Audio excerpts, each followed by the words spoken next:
Disciplinary space is therefore a procedure aimed at knowing, mastering, and using. Discipline organizes analytical space.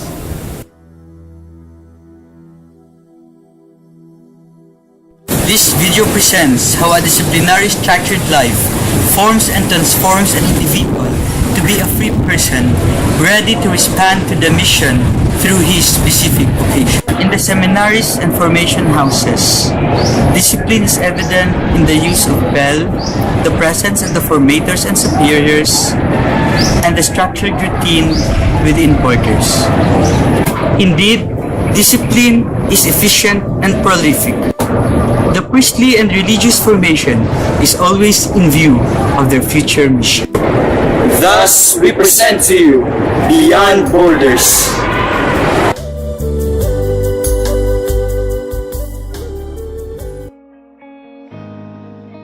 I will never forget what Father Adelantar told me. He said, freedom is self-mastery, and self-mastery leads to self-giving. The more the person gives himself, the more he becomes himself.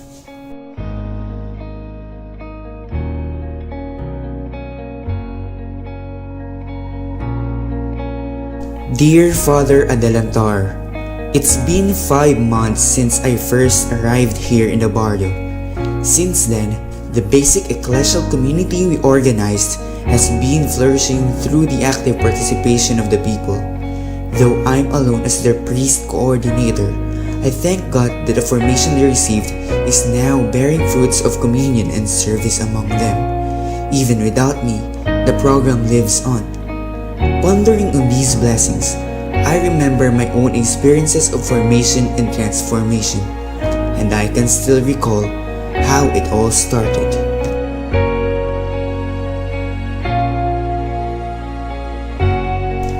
My own vocation was awakened by a visit of my aunt who was a nun. My mom called her Sister Maria. She was a missionary sister in Burkina Faso, West Africa. Her 1-month stay in our house stirred in me a lot of questions.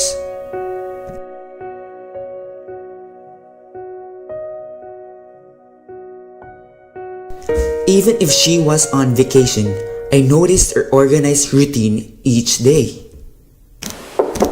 Clean, di ba you promised to buy pandesal for Sister Maria? She will be here soon. Okay, Mom.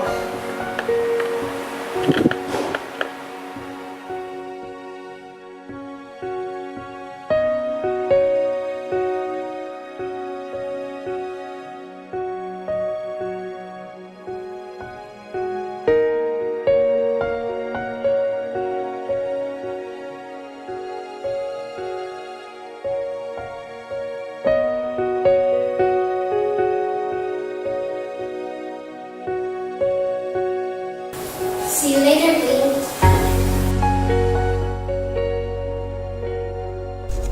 Why not extend some hours of sleep? Then, we can have breakfast late. After all, you're on vacation. These were the words I wanted to tell her, but actually I didn't. One time, when I arrived home after playing basketball, I noticed her in the garden.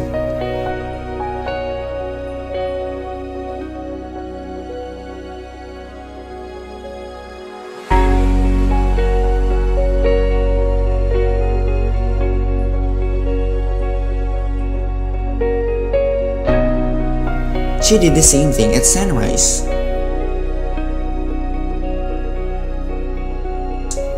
at noon.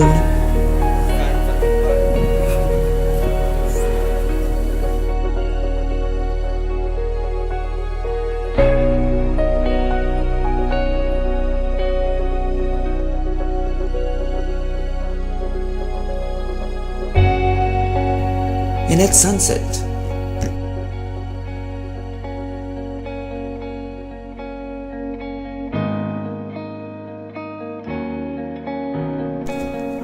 There was also a time in the day that she spent mingling with the young people in the neighborhood. And I really wondered what pushed her to do such things automatically, even beyond the borders of their convent. I never realized then that 1 month was already an initiation for me to discover an aspect of my life which would eventually lead me to what and where I am now. 3 years later, I graduated from high school. My constant exchange of letters with Sister Maria while she was in Africa developed in me the conviction to enter the seminary. It was summer of that year that she came again for a vacation. She introduced me to her friend, a priest who was a member of the religious congregation of the Marian Fathers of the Immaculate Conception. That priest was no other than you, Father. As you know it, I entered your congregation that school year, and it was you who welcomed me.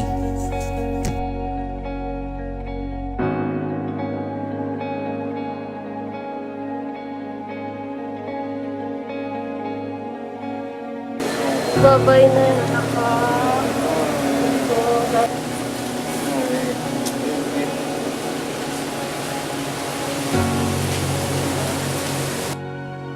From that time on, I experienced troubles of inserting myself in the lifestyle of the seminary. From waking up in the morning, I could already hear the sound of the bell, which I found annoying during my adjustment phase.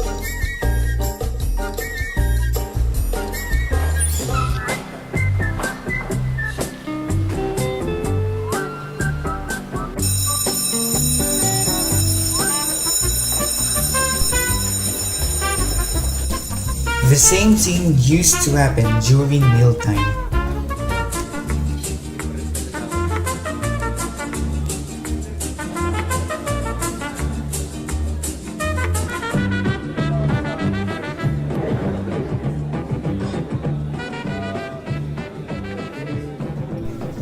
And even during community prayer.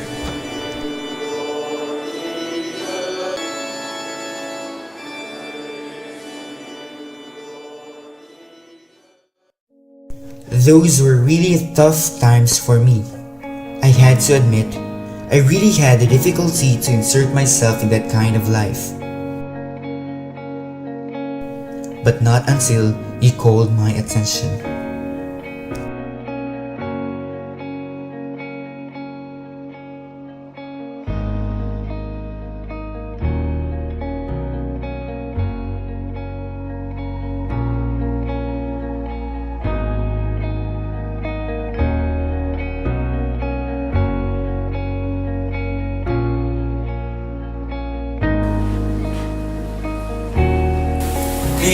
I noticed that you're always late in the seminary schedule. Seminary formation is not meant to bind you in chain. It is meant to help you master yourself. I hope someday you'll understand what real freedom is. Real freedom is self-mastery, and self-mastery leads to self-giving. The more a person gives himself, the more he finds himself. That day, I went out of your office sad, but seriously thinking about what you have said.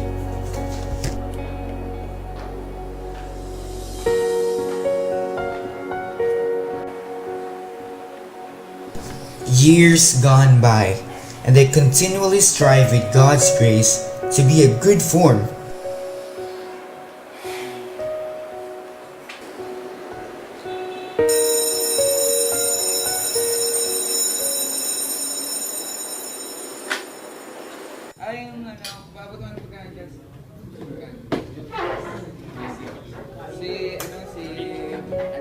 So,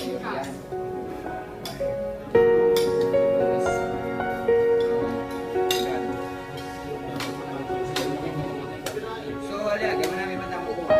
Okay na makuha mo ba? Kulay violet. White. I-mute naman yun eh. White tapos yung nasa ano? So, hindi pa ako tapos. Pwede ba yun?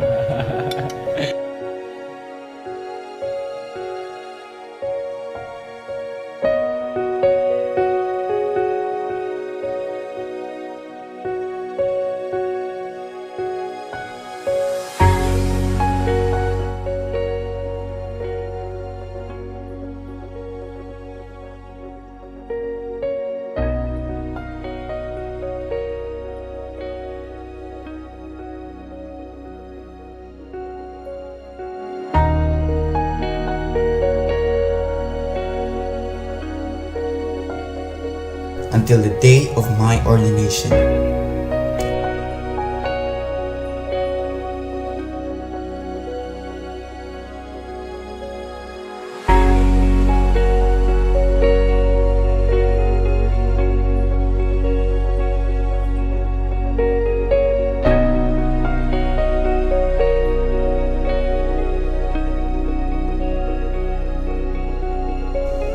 Now I understand the values of such disciplinarity I went through while I was in formation.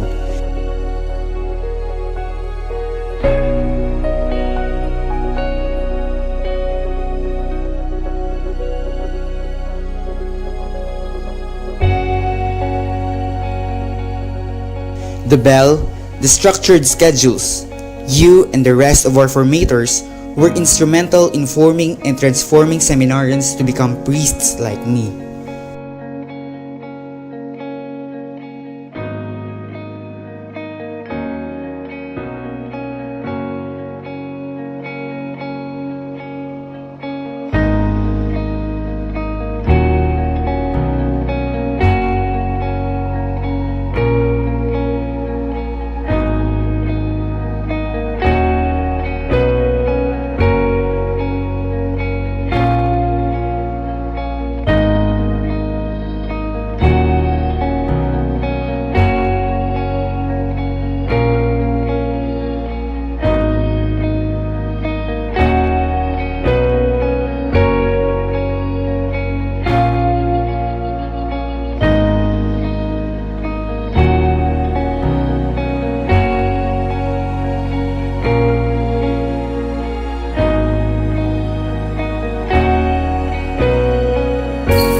Religyoso, sayaw-sayawan.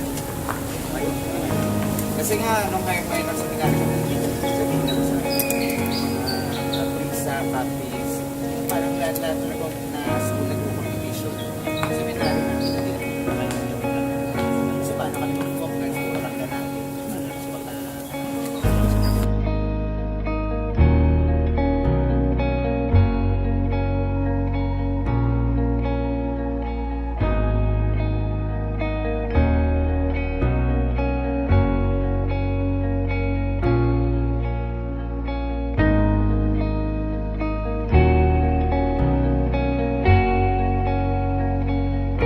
Indeed, such disciplinarity is prolific and efficient. With it, the formation I went through was in view of the mission I live now.